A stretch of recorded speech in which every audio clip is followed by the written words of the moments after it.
Yo creo que hay mucha publicidad, mucho interés en mover o mucho interés en querer darle vueltas a un tema, que bueno, que sí que es verdad que si a nivel Europa tenemos que llegar ¿no? a que desaparezcan los centros de educación especial y porque parece como que tenemos detrás ahí como una meta y si no hay un castigo. Y yo creo que eso es lo que después mueve pues muchos intereses de muchos tipos. Una situación un poco de inquietud lógica a muchos padres que dicen, ¿cómo? Que van a desaparecer. Entonces ya empieza ahí el nerviosismo y empieza también a decir, pero esto cómo va a ser. Pero es que además estamos viendo ya que ya no es una idea, sino que además es que se está intentando y se está haciendo ya el que cada vez los centros ordinarios que no están preparados vayan encontrándose con alumnos cada vez con más necesidades. Entonces, no se trata solamente de decir, ahí va, ahí te lo mando, sino vamos a preparar primero todo el entorno. Y todo el entorno es todo a las familias también, que entiendan por qué ahora mismo sus hijos o su hijo va a tener otros compañeros que tienen otras dificultades y que se generan otras necesidades. Políticamente se dice, en los colegios ya está ocurriendo, pero yo no escucho un estudio que se haya hecho de qué hace falta realmente para que todo esto se lleve a cabo de manera exitosa. Entonces, cuidado porque nos estamos moviendo con una población muy delicada, que necesita unos apoyos y necesita que no nos la juguemos y no estemos actuando sin pensar. Bienvenidos a la comunidad de Outsiders. Hoy tenemos un episodio en Outsiders sobre un tema muy debatido en los últimos años, muy politizado, por desgracia, y preocupante, pero por las implicaciones que tiene, sobre todo para niños y adolescentes y para sus familias. Vamos a hablar de los centros de educación especial, para lo cual contamos con la inestimable colaboración de Araceli, que lleva más de 20 años, ahora nos dirá ella, trabajando en ello y que nos va a aportar mucha luz. Así que bienvenida, Araceli, Outsiders. Por favor, preséntate, dinos quién eres, qué haces y luego ya vamos tirando. Hola, Joana, ¿qué tal? Pues mi nombre es Araceli, sí, soy maestra en un aula de un centro específico de autismo. Llevo más de 20 años trabajando ahí y bueno, he estado en todo ese proceso, ¿no? Donde hemos llevado experiencia de integración, después ahora lo que se ha llamado inclusión, y bueno, hasta lo que se llama actualmente también escolarización combinada. Desde ese centro, desde ese aula de educación especial y siendo profesora tutora de ella, he llevado a cabo otros trabajos pues, que implican lo que es estar en el aula, trabajos con familia, trabajos de asesoramiento a otros profesionales, trabajo en proyectos europeos, pero siempre desde lo que es el día a día en el aula, que yo creo que es lo que más me ha aportado a nivel práctico, es como mi sitio de inspiración, como yo digo, ¿no? Y mi sitio donde recibo esa información que me permite después pues, poder ponerme las pilas y tener continuos retos. Vale, es que eso es lo interesante, que aquí no vamos a hablar de teorías, vamos a hablar, ¿no?, de lo que se hace todos los días, ¿no? Y con una profesional que lleva tantos años todos los días pisando aula, que esto muchas veces te lo dicen, no has pisado un aula, no, tranquilos, Araceli la ha pisado y la sigue pisando y la va a seguir pisando. En ese caso es más a la inversa, como piso mucho aula, necesito muchas veces pues esa formación, esa parte teórica que un profesor como tal muchas veces pues su formación no se lo da y necesita enriquecerse y buscarla para trabajar bien pues en otros ámbitos y no parar nunca de encontrarla, porque esto es un tema del que nunca, cuanto más sabe, menos sabe, o menos más cuenta te da de que no sabe, ¿no? Entonces, un poco así. Totalmente. Vale, vamos a poner el contexto, ¿vale? Porque como nos puede ver gente que sepa mucho, no sepa nada, tal, vamos a poner como una base, ¿no? Y a partir de ahí construimos. Vale, ¿a qué nos referimos cuando estamos hablando de centro de educación especial? ¿Y qué hace? ¿Qué se hace allí? Pues un centro de educación especial es un centro donde digamos que el aprendizaje, el currículum que se sigue sale un poco del currículum ordinario. Es un centro donde se trabaja desde dos etapas diferentes, no hablamos como la etapa de primaria, la etapa de secundaria, sino que hablamos ya de una etapa básica que va desde los 6 hasta los 16 años, donde ahí pues se aprenden conocimientos, donde son conceptos de autonomía y desarrollo personal, del entorno, y después pues está la segunda etapa, que es a partir de los 16 y hasta los 20, 21, que donde se trabaja un poco pues todo lo que es el tránsito, de hecho es la etapa de transición a la vida adulta, y se trabaja un poco más pues el asentamiento de esos conceptos que se han ido adquiriendo, y todo lo que es pues la autonomía y la preparación para un posible, siempre que sea posible, futuro laboral o de inserción en la sociedad. Vale. ¿Y las aulas se disponen de manera diferente que en un centro ordinario? ¿Se organizan igual por edades? ¿Se hace por niveles? ¿Cómo se hace? Dependiendo de las características, porque dentro de los centros de educación especial tenemos centros que son de pluri, que le llaman, ¿no? Entonces pues, puedes encontrar diferentes tipos de necesidades, de trastornos, de alteraciones, y después puedes encontrar también algunos centros que son específicos, y entonces específico pues parálisis cerebral, autismo, y son centros que están encaminados solamente pues a unos déficits más concretos, ¿no? La edad ya hemos dicho, ¿no? De entre 6 y 16, ¿no? Y luego de 16 en adelante, que eso me parece muy interesante porque a veces, bueno, a veces no, lo que vemos muchas veces, ¿no? Sobre todo en trastornos de neurodesarrollo, es tú lo que dure tu etapa educativa, bien, estás más o menos atendido, ¿no? Pero a partir de los 18 años es búscate la vida muchas veces. Y dices, es como, ¿no? Tienes como apoyo durante toda esa etapa y a partir de ahí es como, ¿te ha desaparecido el trastorno? Y dices, no, necesitas ayuda también, ¿no? Para luego lo que dices tú, a nivel laboral, ¿no? ¿Quién o quiénes deciden cómo un niño va a un centro de educación especial? ¿Cómo se hace eso? Normalmente, y lo ideal es que se parta de un centro ordinario. Un niño cuando es pequeño debe empezar siempre, y es lo ideal, ¿no? Y no solamente al principio, sino la mayor época, la mayor etapa de su vida debe estar en un centro ordinario, lo que llamo ordinario, donde debe recibir todos los recursos y apoyos que vaya necesitando para su desarrollo. Hay un momento en el que el equipo de orientación educativa, el EOE, decide en base a valoraciones y demás, que el sitio más adecuado, la modalidad más adecuada es la modalidad D, porque tenemos la modalidad educativa A, B, C y D.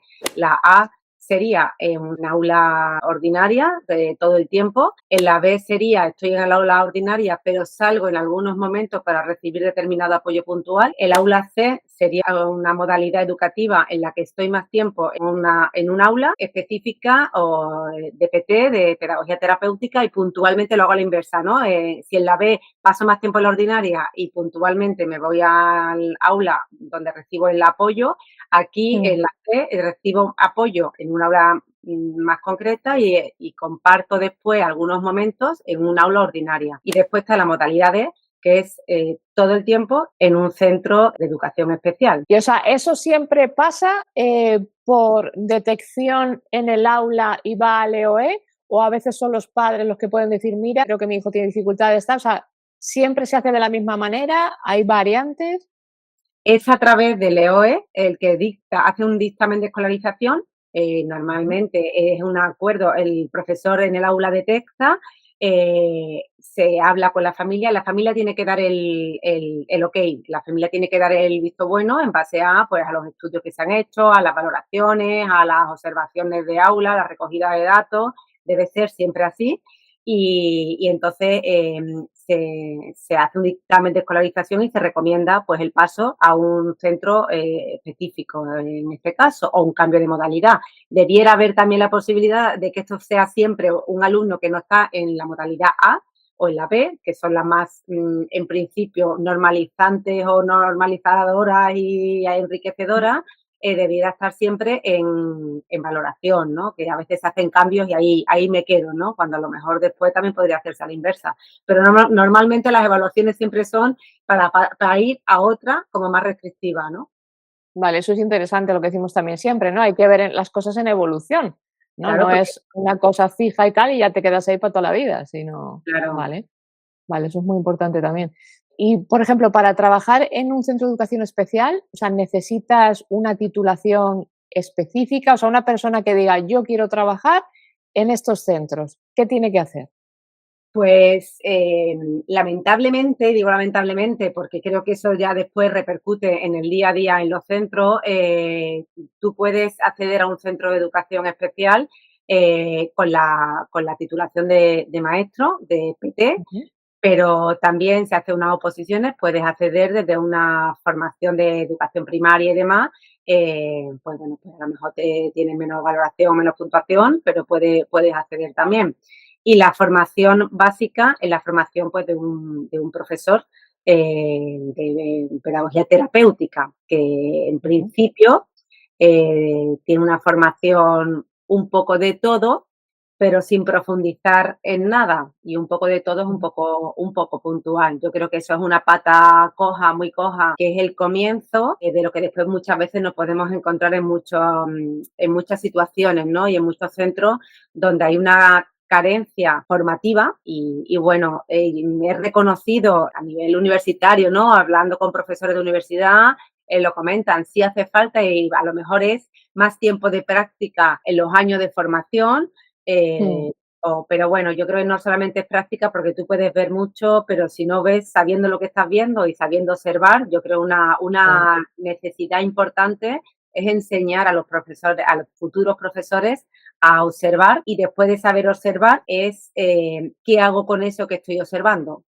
¿Qué observo? ¿Qué Exacto. quiero observar? ¿A qué tengo que atender? Y con eso que estoy observando, ¿qué es lo que hago, no? ¿Y para qué me sirve eso que estoy observando? Mm. Entonces, yo creo que no es solamente te vas a hacer práctica, sino y además con quién vas a hacer práctica, porque también hay una necesidad Claro. de actualización de conocimientos y de formación en el profesorado que te puedes encontrar pues, en muchos centros. Formo parte del equipo de profesores, que trabajo, soy profesora, quiero decir, pero lo reconozco y es así. Ahora mismo la buena formación parte del interés personal, más que de la necesidad o de la obligación de alguna manera, ¿no? Porque si Mm. no surge, tendría que ser obligatorio, ¿no? Tener esa actualización, esa formación. Claro, el problema de eso es que al final te vas a encontrar con profesionales que tienen conocimientos muy diferentes. ¿Sabes? Que no hay algo como unitario, reglado, que digas, bueno, por este camino podemos ir todos, todos vamos a tener más o menos el mismo conocimiento, todos más o menos vamos a tener las mismas prácticas, sino que, como dices tú, por interés, bueno, cada uno se tiene que ir buscando un poco la vida, ¿no? Que al final es lo que estamos viendo en los distintos episodios de Outsiders y en los distintos ámbitos. Sí, hay como cosas básicas, pero a partir de ahí búscate tú la vida, ¿vale? Entonces, bueno, tiene sus ventajas y sus inconvenientes.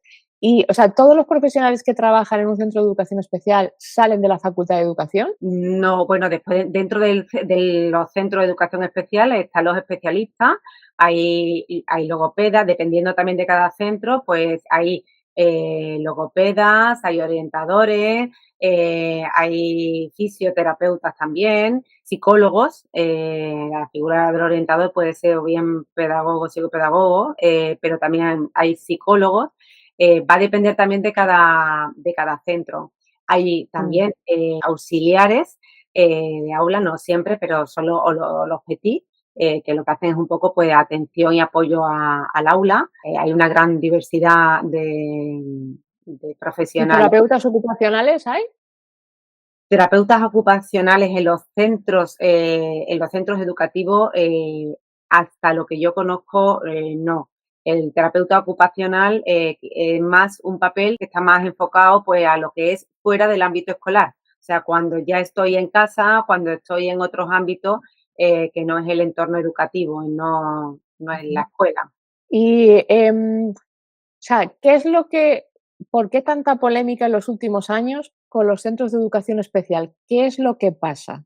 Yo creo que hay mucha publicidad, mucho interés en mover o mucho interés en querer darle vueltas a un tema bueno, que sí que es verdad que si a nivel Europa tenemos que llegar ¿no? a que desaparezcan los centros de educación especial y porque parece como que tenemos detrás ahí como una meta y si no hay un castigo. Y yo creo que eso es lo que después mueve pues muchos intereses de muchos tipos. Después hay también ideologías o formas de pensar que te llevan a decir que todo el mundo a lo mismo y todo el mundo de la misma manera, ¿no?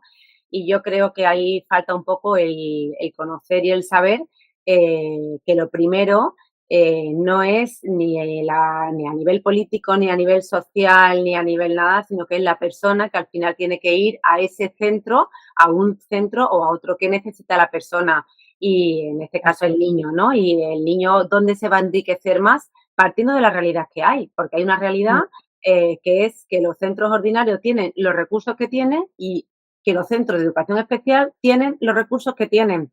Y ni en un sitio, en muchos, y después también va a depender mucho de la de qué hablamos, de qué necesidades estamos hablando cuando estamos hablando de un niño, porque es verdad que hay una amplia variedad de necesidades que pueden tener unos y otros, y no es lo mismo ni el mismo centro, va a valer lo mismo para un niño que para otro. Esto es muy importante tenerlo en cuenta. Yo creo que el debate mueve mucho por ahí, mueve mucho y pone muy en una situación un poco de inquietud lógica a muchos padres que dicen, ¿cómo? Que van a desaparecer. Entonces ya empieza ahí el nerviosismo y empieza también a decir, pero ¿esto cómo va a ser? Pero es que además estamos viendo ya que ya no es una idea, sino que además es que se está intentando y se está haciendo ya el que cada vez los centros ordinarios que no están preparados vayan encontrándose con alumnos cada vez con más necesidades sin haber cambiado ya no solamente los recursos personales, ya tampoco es el nivel, la estructura de un centro educativo, la estructura física de un centro educativo está preparado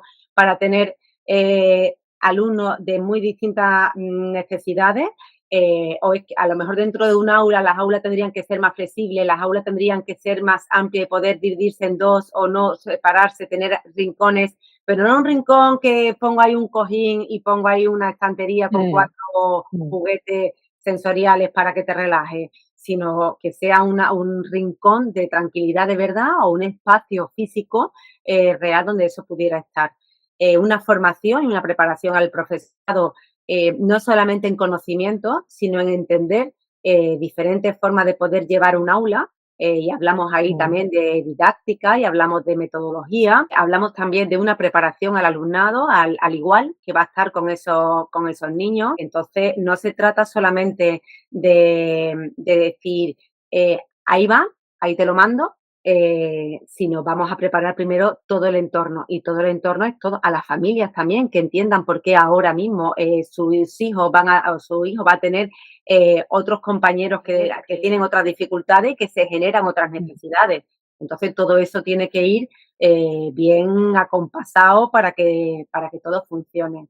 Si todo va bien, si hay recursos, si todo está preparado, pues claro que sí, cada vez podrá ser más real y más posible pues la inclusión de alumnos con distintas necesidades en colegios le llamamos ordinario, pero ordinario es como lo común, pues aquí ya serían cada vez más común, sino más entornos educativos pues más diversos, donde hay más capacidad para entender a la diversidad. Pero no hay más diversidad y entonces me tengo que capacitar porque no me da tiempo, porque es que no llego. Y de ahí también nace muchas veces la idea del profesor es que no quiere, el profesor es que no está preparado, y es cierto, porque le ha venido, y unido a que el profesor también, por otro lado, tiene que tener ese dinamismo continuo de formación, ¿no?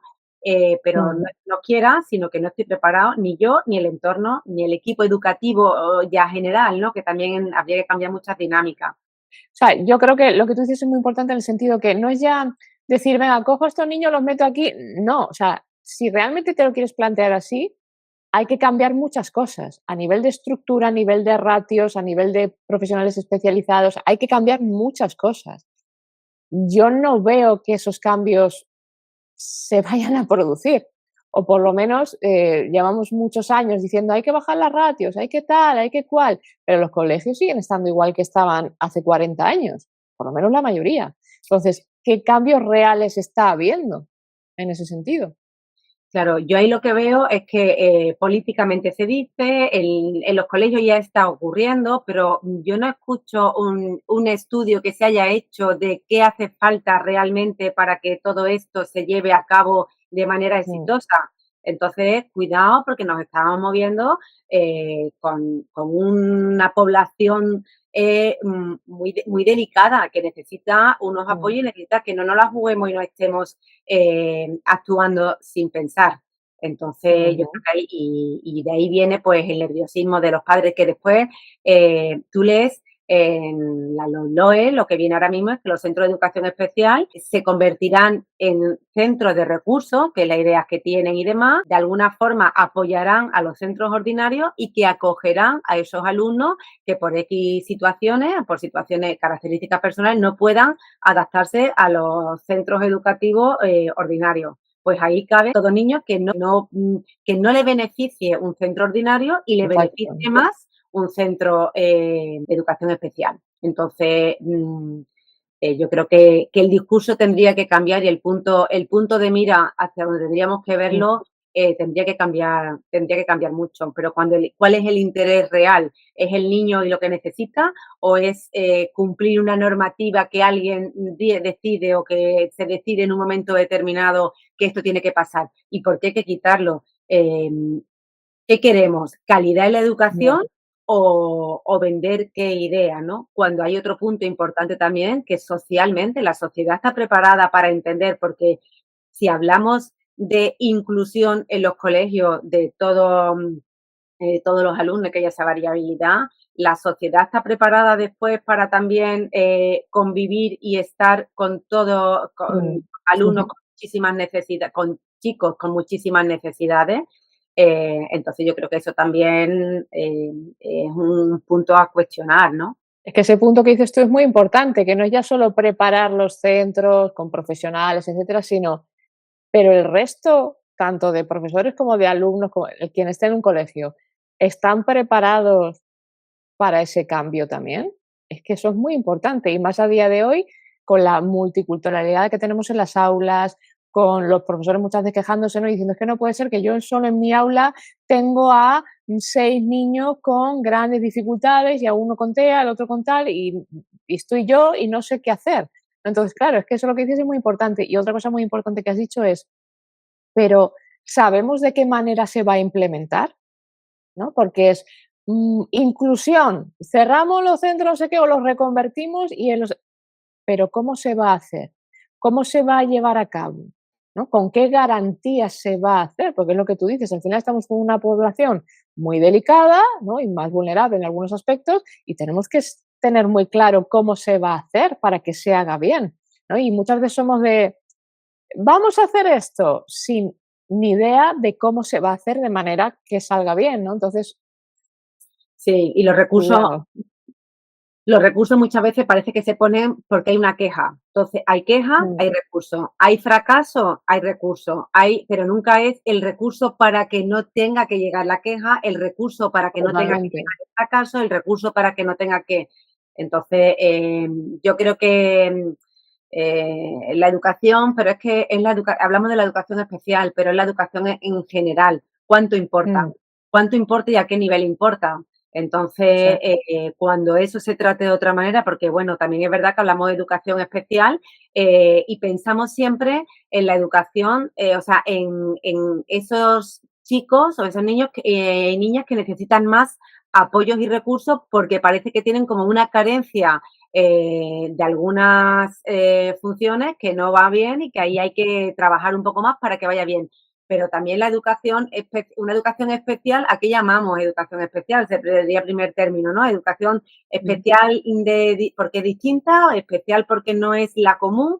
También está el otro extremo que decía, oye, es que tiene tales capacidades que su educación tiene que ser especial porque no es la ordinaria, no es la común, porque se sale mm, por un lado y por otro, ¿no? Entonces yo creo que hay que hacer como un debate y un análisis de todas ese tipo. Es eso, yo creo que tenemos que poner en equilibrio y ver los que necesitan un apoyo porque tienen su apoyo para llegar a poder desarrollar capacidades y otros porque parece que sus capacidades van solas, qué apoyo le puedo dar para que puedan seguir tirando y desarrollarse, porque al final lo que debemos buscar es el desarrollo máximo de la persona, ¿no? Y explotar todas sus capacidades y competencias, ¿no? Pero es que al final, claro, nos vamos a lo que decimos siempre, en realidad debería ser todo más individual y personalizado dentro del global, evidentemente, porque no vas a coger a un niño en un aula, otro niño en otro aula, ¿no? Pero sí tener en cuenta un poquito más las necesidades individuales. Y eso, entre otras cosas, yo soy muy pesada con esto, pero joder, es que tú de inicio puedes hacer un cribaje, una exploración cognitiva bien hecha en 5 años, cuando te vas a iniciar en los aprendizajes, vamos a decir, puramente académicos, y ver un poco cómo está esa cognición y decir, mira, este niño, la memoria de trabajo no tira muy bien, vale, pues vamos a darle X apoyo para que tal. El razonamiento no tal, pero bueno, mira, el sistema atencional tira muy bien. O sea, puede parecer una tontería o muy llevado a barrer para casa, ¿no? Pero es que yo creo que es muy útil entender la cognición de cada niño de manera personalizada. Y cuando estás en 5 años, tienes poquitos niños en una clase. No es que digas, tengo 300, es imposible valorar a 300, tienes a muy pocos. Entonces empieza por esos niños de 5 años, pues, evidentemente los que necesiten atención temprana antes, normalmente se van a detectar antes, ¿no? Pero vamos a decir estos niños que luego, ¿no?, vemos a nivel académico. Pero es muy interesante ver cómo está funcionando esa cognición, cómo va a evolucionar, que ese es el punto, no es la veo ahora y me olvido ya de ese niño para los restos, no, es, joder, y en evolución cómo va, ¿no? Y cómo le podemos ir ayudando, y más o menos dentro de lo global, que cada uno pueda tener como un itinerario un poquito más individualizado. Pero claro, ahí ya estamos hablando no de un cambio de estructura, estamos hablando de un cambio de mentalidad. Totalmente. Totalmente, pero yo creo que cuando yo hablaba de formación del profesorado es por ahí, porque yo creo que el primero que tiene que estar ahí es el profesor que observa, que ve, que detecta y que envía y que manda la información a pues todo el equipo de apoyo de psicólogos, neuropsicólogos y demás que pueden hacer ese trabajo de decir, oye, mira, detecto esto porque estoy preparado o preparada para poder observar y ver esto. Entonces, como estoy preparada porque me han preparado en mis años de formación, yo ahora lo veo. Y además, y puedo dar la voz de alarma. Yo creo que la función del profesor es dar la voz de alarma cuanto antes, decir, oye, a mí esto me resulta raro, mirarlo a ver qué tal. Y hay una devolución. Y ya el profesor que tenga herramientas y estrategias adecuadas para poder poner en juego, pues concretar con actividades, con ejercicios, con apoyos de todo tipo, para poder compensar eso que en principio puede ser una dificultad que con apoyo llega a su nivel de desarrollo y tira para adelante, o una necesidad que se convierte en una necesidad que necesita un apoyo y que ese apoyo pues se va a ir manteniendo.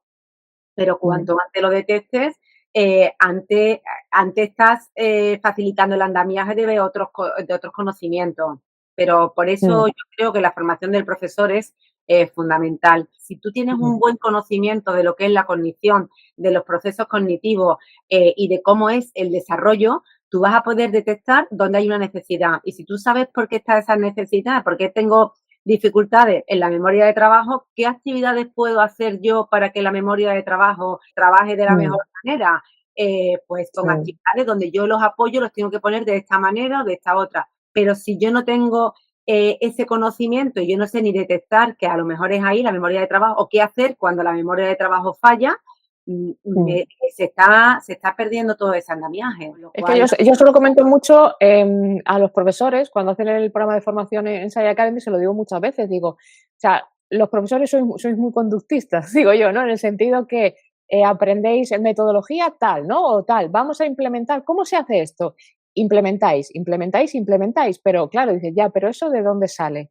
Porque no es lo mismo, si tú entiendes la cognición, a ti el método te da igual. Bueno, evidentemente tienes que coger métodos que tengan evidencia científica, que estén validados, ¿no? Pero me refiero, te da igual el método, porque como entiendes la cognición, tú vas a coger una ficha, como vas a coger un cuaderno, como vas a coger un juego y vas a saber cómo facilitar las cosas.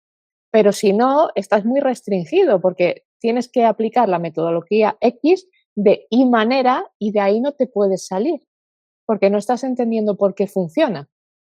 Entonces es muy importante cuando tú entiendes bien la cognición, es mucho más fácil decir, vale, ¿cómo bajo la carga en la memoria de trabajo para que este niño no se vea saturado? O no es lo mismo el niño que, bueno, atencionalmente arranca y a medida que pasa el tiempo en tarea cae, que aquel que dice, mira, desde el principio, nada, en 15 segundos se ha ido. Entonces, todo eso es súper importante para las adaptaciones y para ayudarle, ¿no?, en esa individualidad que hemos dicho un poco, ¿no? Entonces, eso es muy importante. Y es muy curioso, y esto te lo dicen muchos profesores, ¿cómo es posible que no sepamos que todos estos conocimientos sobre procesos básicos vienen de la psicología?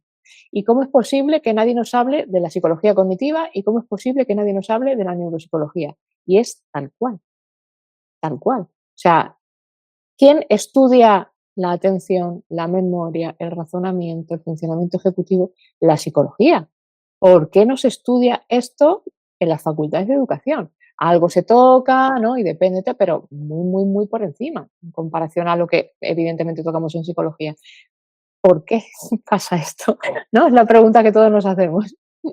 Y el por qué, a saber, ¿no? No sé, pero sí que es verdad que está mucho más enfocado hacia, como tú dices, hacia la aplicación de metodología y de cómo enseñar matemática, cómo enseñar tal, pero cómo enseñar sin entender cómo es el procesamiento que se sigue hasta llegar a aprender determinados conceptos que te ayudan, porque es lo que tú dices. Tú te puedes mantener aquí, entonces tú solamente sabes aplicar los métodos, pero no me hagas pensar. Yo creo que esa es la gran diferencia y eso en los profesores de matemáticas se ve muy fácil. El buen profesor de matemática es el que domina la matemática, entonces te lo sabe enseñar de muchas maneras, ¿no? Y el profesor todos hemos tenido un profesor de matemática que odia las matemáticas. ¿Por qué? Porque el profesor no sabe hacer llegar las matemáticas a ti. Y las matemáticas yo creo que es el ejemplo más claro, pero con las matemáticas pasa como con las matemáticas en otras muchas áreas y materias, ¿no? Y si de encima nos vamos ya a campo de la educación especial, pues ahí ya sí que nos perdemos. Porque además muchas veces pasa cómo detectar y cómo darte cuenta de lo que para ti es evidente. O sea, que cómo que le está pasando esto, si es que yo ni siquiera entiendo que esto pueda fallar, ¿no? Y un profesor que sale de la carrera todavía puede tener preguntas de este tipo, ¿no? Entonces ese es un gran fallo. Que eso también es otra cosa que habría que corregir desde la base. Y es muy difícil, sobre todo porque, joder, muchas veces es que es muy sorprendente, pero es como 2 mundos diferentes, ¿no? El mundo puramente académico versus el mundo profesional, y a veces parece que chocan, no debería chocar, deberían ir de la mano, pero chocan porque, claro, igual en la facultad te enseñan cosas que dices: "Pero si es que esto ya está más que descartado científicamente desde hace 40 años. ¿Por qué me están enseñando esto?". Esto lo dicen mucho las oposiciones también, ¿no? ¿Por qué me enseñan las inteligencias múltiples? ¿Por qué me hablan del aprendizaje multisensorial? ¿Por qué me están hablando del cerebro triuno? Por favor, que todo eso está ya más que descartado científicamente. ¿Por qué seguimos dando vueltas una y otra vez a lo mismo? Es que no puede ser que cosas que hace 40 años que ya hemos dicho, mira, ya sabemos que esto no funciona, se sigan implementando. Y no solo eso, es que te las enseñan en la facultad. Y tú sales pensando que eso que te han enseñado es lo que es. Y luego tienes que hacer un ejercicio de desaprendizaje. Faltaría mucho lo que es la formación en práctica, la formación del que está en el día a día y del que está pues puesto, de lo que, cómo se lleva a cabo las cosas en un aula, cómo se tiene que hacer, en qué te apoyas y si podría ser combinable un centro ordinario específico, ¿no? Yo ahí yo creo que hay una cosa, porque bueno, sí que hay como una modalidad, ¿no? Que es donde pasan un tiempo en un centro ordinario específico. Cuando hay ese debate, yo creo que lo bueno sería ni ordinario ni específico. Crear un concepto nuevo de cole, que cogiera lo bueno de uno y lo bueno de otro, porque tanto uno como otro tienen cosas buenas. En un colegio ordinario tiene pues la variedad, la variabilidad social que se van a encontrar los chicos cuando salgan a la sociedad. No hay que olvidar que el cole al fin y al cabo es como una preparación, pero que no es la realidad. Yo siempre digo, el cole es como un pequeño simulacro de sociedad a la que donde se preparan para después poder ser personas autónomas bueno, pues en esa sociedad más amplia, ¿no? Es que claro, ahí, o sea, una de las cosas que faltan es flexibilidad. Es como, siempre hago la comparativa, ¿no? De a nivel de rendimiento académico, nadie tiene en cuenta el rendimiento individual, ¿no? Sino que tú tienes aulas clasificadas por edad y da igual el rendimiento que tenga cada uno ahí, ¿no? Y para muchos padres sería inconcebible decir, mira, no, tú en lengua, aunque estés en la clase de tercero, vas a estar en la de segundo, porque todavía te faltan algunas cosillas y es mejor que tires tal. Y tú, que estás en la de tercero, joder, pero es que vas como una bala, te vamos a poner en la de cuarto, ¿no? Esa flexibilidad, pero eso yo creo que no se quiere hacer porque seguramente la connotación negativa que tiene la palabra inteligencia y porque pensamos que eso es inteligencia. Es decir, si tú bajas un curso, oh Dios mío, en una asignatura es porque tu hijo no es inteligente. Y eso está tan metido en el imaginario colectivo que yo creo que ese es un problema. Y siempre hago la comparativa con el deporte, ¿no? Cuando tu hijo despunta, me da igual, en lo que sea, pongo el ejemplo del tenis siempre que me es más fácil. Tu hijo es un crack en tenis y lo llevas a un centro, joder, para que vaya, ¿no? Trabajando sobre ello. Tú imagínate que te dijeran, mira, vamos a poner a tu hijo con los de su edad, no con los de su nivel. Entonces, claro, le va a ralentizar un poquito. Es un padre te diría, no, o sea, porque mi hijo es un crack en tenis y no lo vas a poner con los de su edad, los tendrás que poner con los de su nivel. Pero a nivel de rendimiento académico, hay algo ahí que choca, ¿no? Y que, oh, no, segregación, hoy mi hijo es tonto, mi hijo. Y eso, esa concepción hay que cambiarla total y absolutamente. Tú por etapa, ¿qué quieres aprender? ¿Qué Sí. quieres dar? ¿Conocimiento? Pues esos conocimientos lo adquieres. Pero claro, una cosa es qué conocimientos se dan en un curso, en primero, segundo, tercero de primaria, y otra cosa es cómo haces que ese alumno llegue a esos conocimientos. O dentro de esos conocimientos, analizando, o sea, estudiando al chico, haciendo una buena valoración desde el principio. Si es que yo creo que todo el peso está ahí.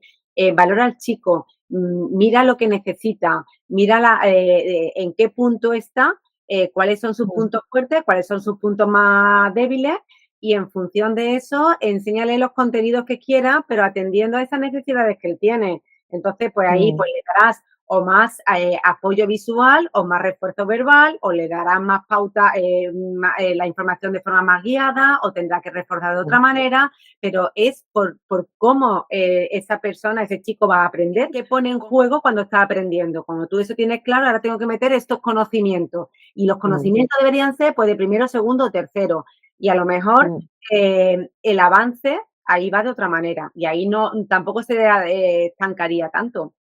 Porque después, muchas veces los conocimientos se van repitiendo en un curso, en otro y en otro, se van ampliando, pero se van repitiendo. Lo que falla es en el cómo te voy a enseñar este contenido que te tengo que enseñar. Y cuando tú miras un currículum, te hablan de contenido, pero no te hablan de asegúrate de que el niño entienda, asegúrate de que la atención del niño esté tal, asegúrate de que los procesos cognitivos están justo en el momento que tienen que estar, que su memoria es adecuada, cómo es su memoria para tú poder meterle un concepto u otro, cuál es la vía por la que mejor va a poder llegar al concepto. Entonces, como eso no se ve, lo que nos queda es el conocimiento. Con el simple diseño de los libros. Es que muchas veces vemos que estás mirando igual un párrafo y dices, pero ¿cómo le metes esto a un niño de 6 años? O ves muchas veces, sobre todo ahora que se ve en redes, ¿no? Metodología para enseñar esta cuenta, ¿no? Y ves a la persona con 300 colores, aquí tacho color, dices, mira, su memoria de trabajo la has saturado en 20 segundos, fuera, ya no, el niño ya no está, olvídate de él, ya no le vas a meter más contenido, ¿no? Y como esto, en todo. Pero es que incluso nos podíamos ir a lo más básico, esto ya es algo mío personal que veo muchas veces, ¿no? O sea, tú cuando miras un colegio, un instituto desde fuera, parece una cárcel, estéticamente hablando me refiero. Hay muchos colegios e institutos que tú pasas por ellos y dices, mira, cero ganas de ir a aprender aquí. Entonces, hasta eso, en eso tendríamos que darle incluso unas vueltas, decir, joder, ¿tú ves este centro por fuera y a ti te invita a ir a aprender? ¿No? Y aparte luego nos podemos meter en 1000 cosas más, temas de acosos, temas de tal.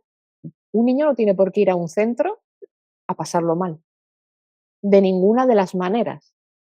y lo tenemos como bastante normalizado. Sí que es verdad que en los últimos años, bueno, se le ha dado un poquito más de caña, ¿no? Joder, es que son muchas cosas que habría que cambiar de base.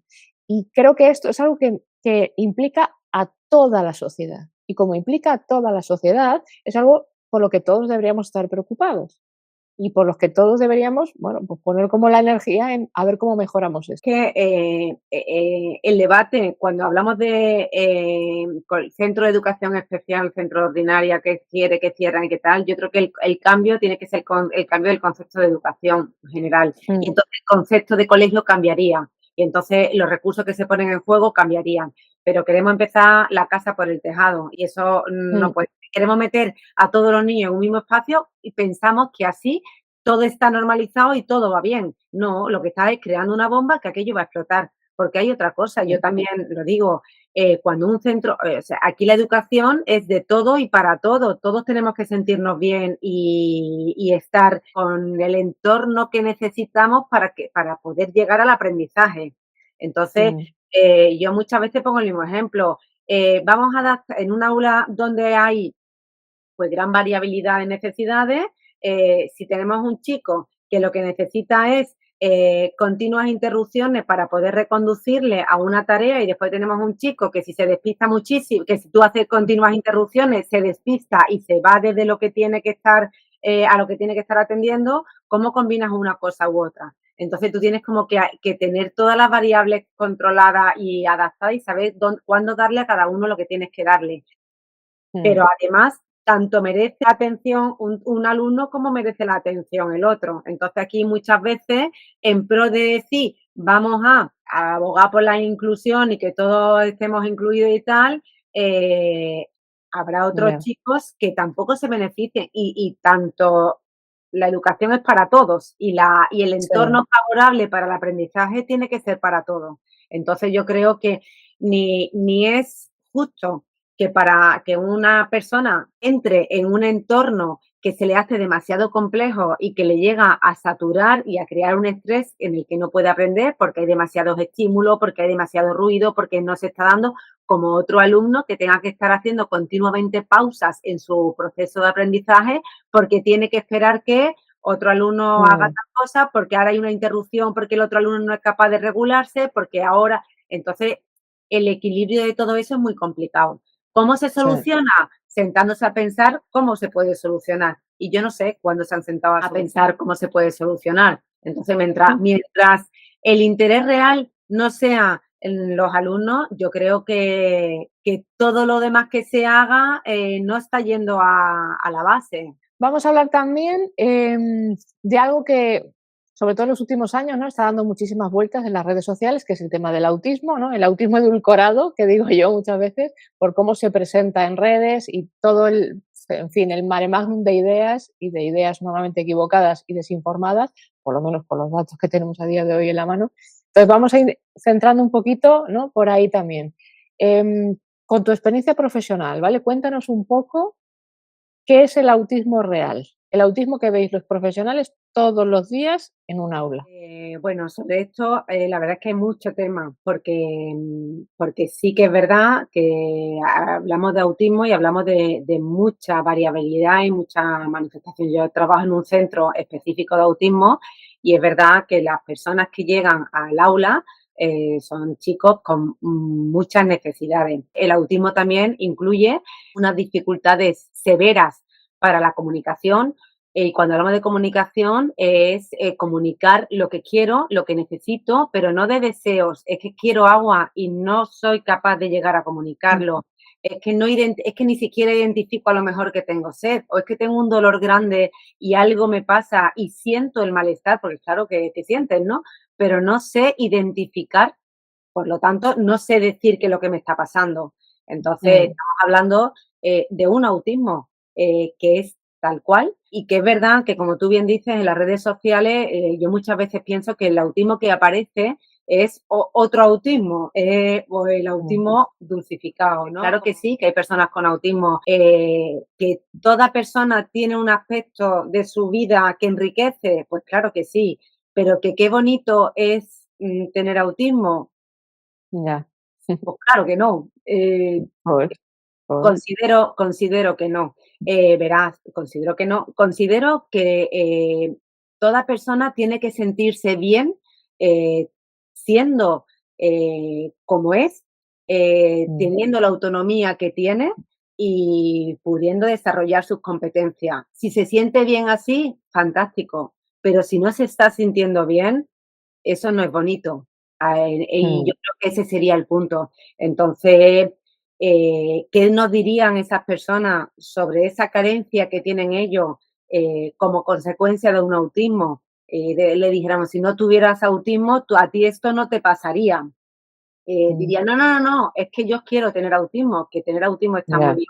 Entonces, yo creo que hay que tomar un poquito de conciencia y un poco de reflexión sobre esto y dar más luz a este autismo, que es un autismo duro de llevar en el día a día por la propia persona que lo tiene y también por el entorno que le rodea, por supuesto, pero que sí, no es fácil ni creo que a nadie nos gusta, pues eso, no decir lo que necesitamos, no decir lo que nos está molestando, es que ahí hay un ruido que no puedo soportar porque tengo una sensibilidad a este tipo de ruidos con el que no puedo más, o tengo un dolor de cabeza, o porque tengo unas contracturas en mi cuerpo que es que no puedo porque tengo malas posturas, porque no sé pedir ayuda porque me duele algo, porque mis malas posturas, no soy consciente de que si tomo determinadas posturas eso me va a llevar a unas contracturas que me van a hacer pasar un dolor enorme. Y eso pasa, pues que tengo hambre y no sé detectarla y no sé cómo decirlo y eso me lleva, o encuentro lo que necesito que me está, entonces, y hay casos, o sea, dolor de oído que hasta que no revienta el tímpano y tiene unas autoagresiones muy severas hasta que te das cuenta de que tenía un dolor de oído, un dolor de muela. ¿Cuánto duele un dolor de muela? Y no poderlo decir, pagártelo, eso, ¿cómo se traduce? Y eso pasa y eso es real. Entonces, yo creo que esto tiene que aparecer y esto tiene que tener luz también, porque si no estamos hablando de una realidad parcial, digamos, ¿no? Entonces, y claro que estas personas, trabajo diariamente con personas, con chavales que pueden tener estas necesidades y yo puedo decir que a mí personalmente me enriquecen porque son personas que tienen otra forma de encajar la vida, otra forma de ver, pero cuidado, otra forma de encajar la vida y ver porque no les queda otra, que no lo han decidido, que yo creo que es el punto importante. Entonces, claro que aportan, claro que nos hace ver qué es lo importante de esta vida, claro que sí, y que son ellos los que a mí y a personas que estamos continuamente alrededor suya nos hacen verlo, pero que es una suerte que les haya tocado, ahí ya creo que no. Es que esto lo comentaba Aldara en el episodio 2 de Outsider. Decía, es que hemos pasado de es lo peor a es un tesoro divino, un don. Dice, pues es que es tan malo lo uno como lo otro. Entonces, todo tiene que tener su equilibrio. Tienes cosas buenas, ¿no? Como decimos, dentro de, y tienes cosas malas en el sentido no de buenas y malas, ¿no? Sino en el sentido de, joder, lo que dices tú, tienes un dolor de muelas y no eres capaz de decir que tienes un dolor de muelas y ya se verá cuando tengas una infección súper severa que te haya machacado. O sea, joder, es que eso también hay que tenerlo en cuenta, ¿no? Y a veces nos vamos siempre a lo que parece más bonito, ¿no? O a, bueno, en fin, todo este rollo que hay, ¿no? De autoidentificación, ¿no? Tú puedes autodeterminarte como autista y dices, no, es que no funciona así. Lo llamamos trastorno por algo y vamos a insistir, lo llamamos trastorno por algo. Trastorno, es decir, algo que no está funcionando de la forma en que debería funcionar. Punto, no hay que ir más allá, ¿no? Pero bueno, en fin, nos meteríamos también, ¿no? en muchos Sí, jardines, ¿no? sí, Pantanosos también. sí. Claro, yo me imagino, o sea, me pongo en la piel de una familia que tenga un chaval con autismo severo, ¿no? Y que verá en redes, esto es un don, esto es maravilloso, y dirá, mira, discúlpame, pero esto no representa lo que yo vivo en mi casa todos los días. Porque yo me imagino que son también familias que estarán muchas veces muy agotadas, muy agotadas. Entonces, ahí, ¿qué sueles ver tú con respecto a las familias o qué te suelen decir?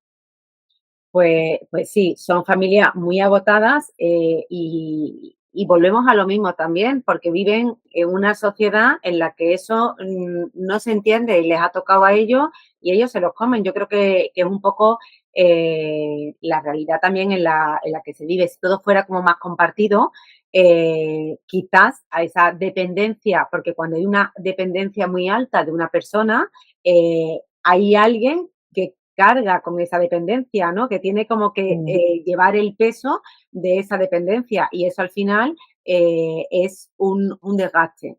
Y cuando, ley natural, cuando los niños son pequeños, los padres somos más jóvenes y vamos bregando más con ellos y vamos pudiendo más. Cuando los niños van siendo más mayores físicamente, los padres vamos siendo más. Entonces hay mm, una descompensación así ahí y que, bueno, pues hay padres con chavales de veintitantos años y ellos ya van 50, 60, y ahí hay un desgaste importante. Es un día a día, 24 horas. Entonces eso también muchas veces hace pues que mm, normalices muchas cosas de tu realidad, pero lo conviertes en hábito y al final sí, son vidas llevadas con muchas necesidades de poder también pues cuidarse, no tienen tiempo para cuidarse, para poder estar, para cuidar hay que cuidarse y no lo totalmente. pueden cuidarse y eso no estamos hablando de algo transitorio. A mí cuando me dicen, tu trabajo tiene que ser agotador y yo lo digo, yo trabajo pues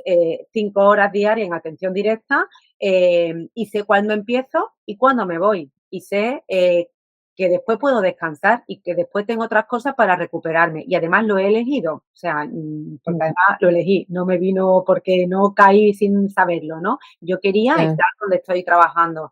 Entonces, es elegido, es muy distinto a cuando tú estás 24 horas, 7 días a la semana y sabiendo que es tu responsabilidad y son años que se van sumando y eso no acaba nunca, ¿no? Entonces, sí, sobre todo porque quieren buscar recursos, porque quieren, y todo es a costa de esfuerzo personal, esfuerzo físico, esfuerzo económico, esfuerzo porque no hay otro tipo de ayuda o porque, y yo creo que ahí también la mm, sociedad, igual que hablamos de los colegios, igual que hablamos de ese cambio de mentalidad para que las escuelas ordinarias sean más diversas y donde el que quepa todo tipo de alumnado sea real de verdad, tendría que cambiar también el concepto en la sociedad de educación y de qué tipo de mm, sociedad queremos para esto también. La sociedad, si no cambia la sociedad, yo creo que todo lo que queramos hacer, y por otro lado, vivimos en un mundo en el que cuanto más y mejor,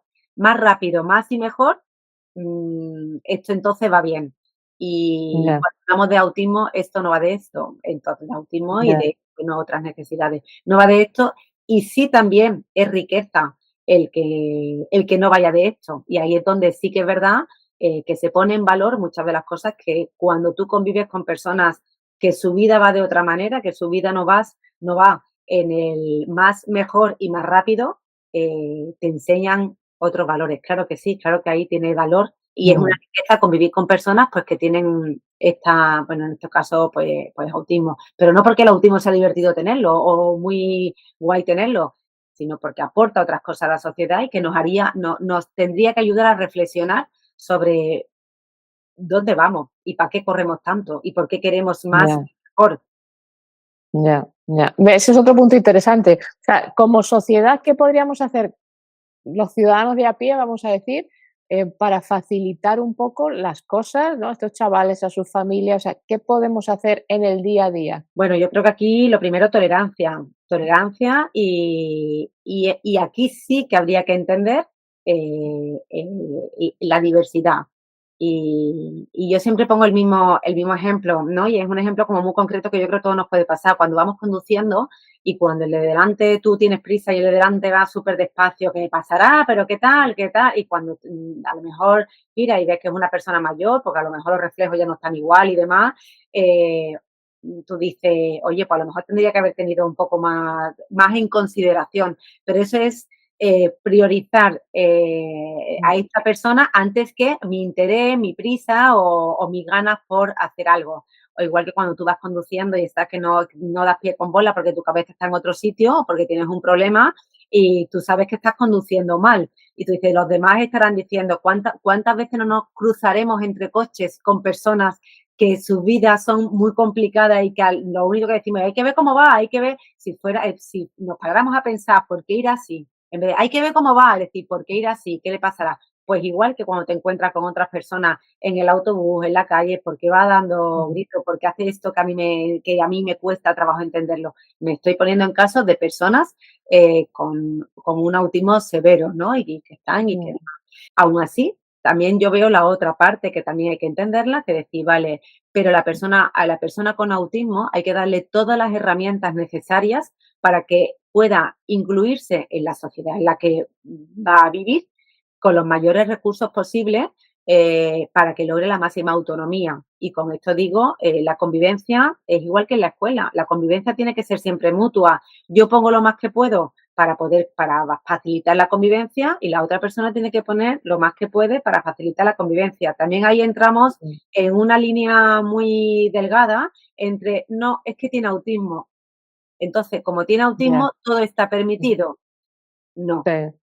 ¿Qué hace en base al autismo y qué no es del autismo? Eso se lo digo yo mucho a la familia, ¿no? Que te dicen, es que claro, entonces cualquier cosa. No, no. Esto y esto es por el autismo. Esto y esto no es por el autismo. Entonces, eso también es otra cosa, pero bueno, ahí también es mucha psicoeducación, ¿no? En ese Porque es muy sentido. complejo para unos padres saber determinar y diferenciar esto es autismo, esto es capricho. Esto no es autismo, esto es que quiere imponer pero como cualquiera, que quiere salir con la suya. Pero claro, distinguir esto, por eso un plan de formación importante a padres desde el principio es fundamental.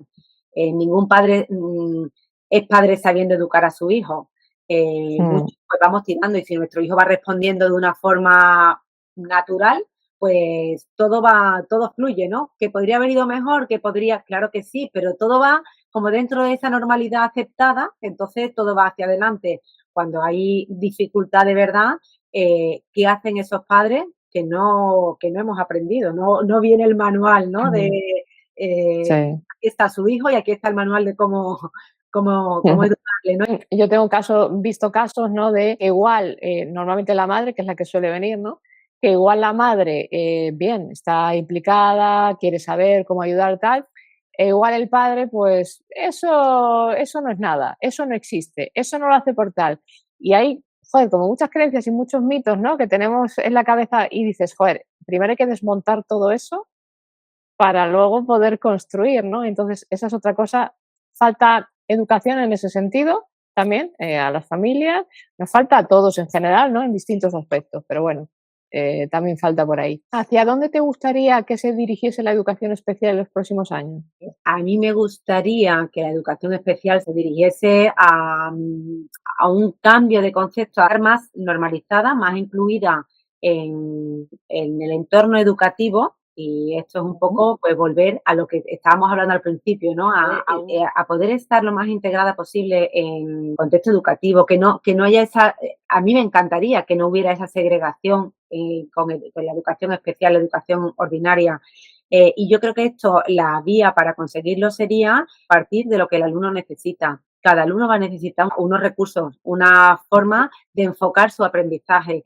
Vamos a analizar cómo es la cabeza, ¿no? La cognición, la forma de pensar, de funcionar, cómo gestiona sus emociones, todo, el entorno en el que se desenvuelve esta persona, y vamos a poner todos los recursos necesarios para que esta persona al final, vamos a elaborar un proyecto de vida, vamos a elaborar un plan de vida para que esta persona saque el máximo jugo de todo eso que tiene, de todos esos recursos personales que él tiene. Y ahí haría falta un buen análisis e ir valorando e ir contando con todo el apoyo del entorno en el que vive.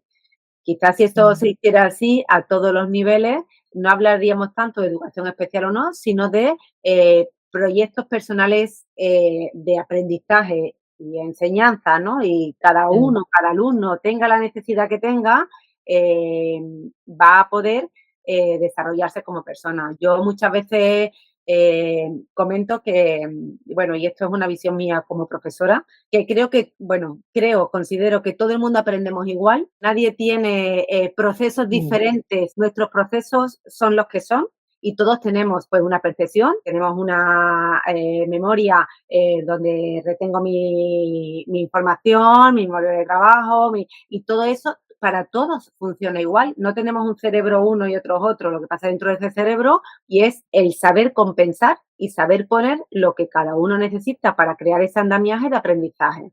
Entonces, nadie aprende de una forma diferente. Lo que tendríamos que tener es una amplia cantidad de recursos para poder conseguir que esas funciones den el máximo de su potencial para que se produzca el aprendizaje. Y ahí, pues yo creo que sí, que es el profesor el que tendría que tener toda esa variedad de herramientas que da igual lo que comentábamos, ¿no? Que da igual el método del que estés hablando o da igual este método qué hace, no el nombre del método, qué hace el método, vamos a destripar el método. Y cuando tenemos el método destripado, yo ya sabré, da igual cómo se llame, si me va a servir para una memoria de trabajo débil o para alguien que le cuesta mucho mantener la atención en un momento determinado, ¿no? Porque yo sé lo que quiero conseguir. Entonces, ahí es donde yo creo que es que muchas veces, es que yo no sé de autismo, es que yo no sé yo creo que tendría que tener esa etiqueta. Y entonces a lo que llamamos la educación especial y los centros de educación especial se verían también de otra manera. Pues lo que dices, es que yo no sé de autismo, ¿no? ¿Cómo Tal que no cual. sabes de autismo? ¿Tú sabes de enseñar? Sí, pues tú tienes que saber de autismo. Es que saber de autismo no es saber de otra cosa. Es que, entonces, yo creo, y la formación del profesorado tendría que ir por ahí. Te voy a enseñar cómo funciona la cognición y cuáles son los recursos necesarios para desarrollar, para trabajar, para potenciar las diferentes funciones. Y ahora tú ya tienes que saber observar y ver y, por supuesto, en unión con el equipo de orientación, con psicólogos y con tal, que te van a asesorar y te van a dar una buena valoración y evaluación de esa cabecita de ese chico, con todos los recursos que vayas viendo. Y cuando observes y veas algo en el aula que te canta y que no va bien, acudimos a ese equipo, ¿no? Y todo debe ser como un apoyo. Yo creo que la educación especial ahí sería vista de otra manera. Y también es verdad que los centros de educación especial sí tendrían que renovar algunas cosas, la visión, tienen que refrescar. Una de las cosas que yo creo que tendría que pasar un profesor de educación especial en un centro de educación especial no puede permanecer, tendría que ir y al revés también. Yo creo que tendría que haber cruces de profesorado, ¿no? Esto en un mundo ideal, claro, pero el profesor de ordinaria tendría que pasar tiempo en educación especial en la ordinaria, y esto haría que las diferencias cada vez fueran más pequeñas y hubiera más puntos comunes y supiéramos mucho más de lo que estamos hablando cuando hablamos de un centro u otro. Sí, porque al final nos vamos siempre como a cajitas o a piecitas, ¿no? Donde metemos las cosas y yo veo esto, yo me encargo de esto es lo mío y esto es lo tuyo. Y dices, no, es que no funciona así. Como mejor funciona es cuando trabajamos en equipo, nos comunicamos, todos intentamos saber un poquito de todo y luego ya nos vamos especializando en lo nuestro, ¿no? Pero es muy importante, yo ahora desde que trabajamos en equipo, ¿no? En Sai Academy, joder, es que es súper enriquecedor porque te das cuenta de muchas cosas, ¿no? Que hacen otros y de otros países, que es más enriquecedor todavía, ¿no? Que a veces estamos como muy cerrados en nuestra caja de cerillas, ¿no? Donde lo bueno es aquí y todo lo que hacemos aquí es lo que vale y dices, no tienes ni idea de cómo se funciona en otros sitios, de lo que te pueden aportar en otros sitios y de cómo, joder, unos a otros nos sumamos siempre. Y falta mucho esa visión de trabajo en equipo, pero en general, en psicología igual, en medicina igual, da igual a dónde te vayas. O sea, que ese también lo dejamos como mensaje final, ¿no? Eso lo recogemos como mensaje final. Sí, Aunque muchos dirán, que eso es una utopía. No tiene por qué ser una utopía realmente. Deberíamos ponernos todos a trabajar para que eso sea la realidad. Partiendo de una formación que te haga entender eso, de una reflexión continua en tu trabajo y en tu labor profesional y en un no parar. Antes que hablábamos, ¿qué tendría que pasar por qué todavía en los colegios se habla de metodologías que ya no están? Porque no nos actualizamos lo suficiente, porque nos movemos en un campo que está en continuo desarrollo, en continuo aprendizaje. Tenemos que estar nosotros para poder estar al día de todo. Totalmente.